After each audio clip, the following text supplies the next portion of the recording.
Basement, as we walking down the steps, we can just hear the whole house just falling apart. The whole neighborhood is gone. You know, you see it on TV, but you'll never think it happened to you, but it can. It's a lot of people out here who still need help. I don't know what to do. Tens of thousands of people dealing with the fallout after an EF-3 tornado carved a deadly path through St. Louis, killing 5 people and injuring dozens more. Tonight, a curfew is in effect again in parts of St. Louis hit hard by Friday's deadly tornado. This is First Alert 4 at 10. I'm Morgan Harris. Residents have been surveying the damage. Now the long process of recovery begins. We begin our team coverage with our Russell Kinsall. Our First Alert 4 crews have been in the destruction zone all day. Russell.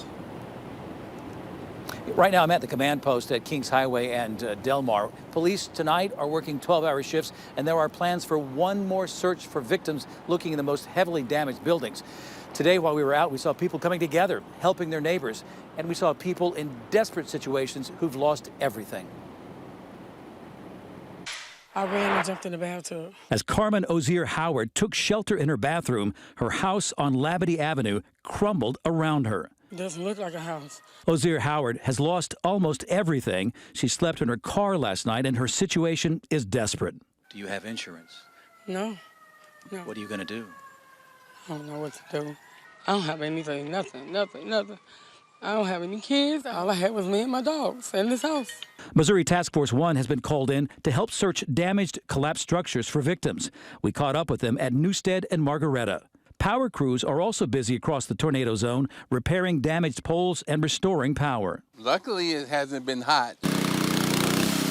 On this block, it was water crews hard at work. A tree was blown onto a fire hydrant, causing a major water leak. We're just walking around trying to lend a helping hand. It's a lot of people out here who still need help. Jayla and Raven Jenkins are doing their part to help their neighbors, using brooms and trash bags. We're sweeping up the objects, all the fallen debris, all the shingles and stuff, and getting them out the street. Devastating damage on Farland Avenue near Newstead. LaDonna Warren Berryhill and others were inside at the time the tornado struck. As soon as we got in the basement, as we walking down the steps, we can just hear the whole house just falling apart. The house has been in her husband's family for 48 years. It's a family that's rallied to their support. This catastrophe brought us all back together like didn't miss a beat. Alexander Berryhill works for the Red Cross. He's been part of the mission to help disaster victims in the past, but this time he was the one calling for help. So it's one thing to see it, and it's one thing to go through it. I now know both sides. A spokesman for Missouri Task Force 1 says their team will be out first thing in the morning checking the most heavily damaged buildings to make sure that there are no other victims that may have been overlooked. Live in North St. Louis, Russell Kinsall, First Alert 4. All right, Russell, certainly a busy couple of days for first responders. Will continue to follow as the recovery process continues. We have a new view of the storm tonight at 10. A viewer shared this video from his camera in the central west end as the storm moved in. You can see the storm blowing debris near Washington Place and Union Boulevard. The winds toppled trees and caused significant damage in this area. First responders have been working around the clock to clear and sweep every street. The fire department in the city of St. Louis has spent the day sweeping and rolling down and inspecting every street in this city. That's 62 square miles. You're going to see the trucks out all night. Give them room. They've been working all day. City officials have not yet released the names of the 5 people who died in the storms, but we are learning more tonight about some of the victims. First Alert 4's Jordan Burrell spoke to one victim's family. She joined us live tonight as we continue our team coverage. Jordan.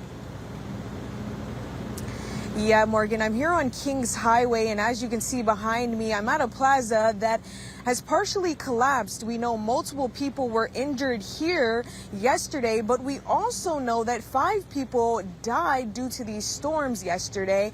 I spoke to the family of one of those victims and the friends and coworkers of another.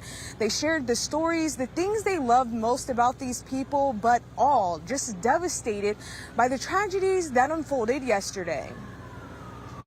You know, everybody loves him and is gonna miss him. Rachel Baltazar is still in shock after finding out her husband died Friday after a tornado swept through part of St. Louis. She believes her husband was on his way home from Lowe's when a tree fell onto his car on South Grand in Carondelet Park. Juan died at the scene. It was a total surprise of a way I thought one of us would go. I've seen fallen trees and trees fall on stuff, but like that, right in the middle of driving, I've never seen that. It's just weird that that happened like that. Baltazar was known in St. Louis for owning and operating a street corn food truck, El Madelon.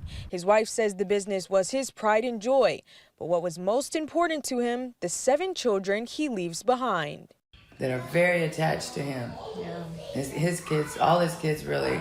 He talks to all his kids every single day. About 11 miles north of where Juan was found, crews responded to Centennial Christian Church in North St. Louis, where the roof collapsed with people left stuck under debris. One of them was Patricia Pendleton, who was killed. Amazing servant of God in his church, and right now we're just saddened. Our hearts are broken. That's Reverend Derek Perkins, who worked alongside Patricia Pendleton at the more than 120-year-old church.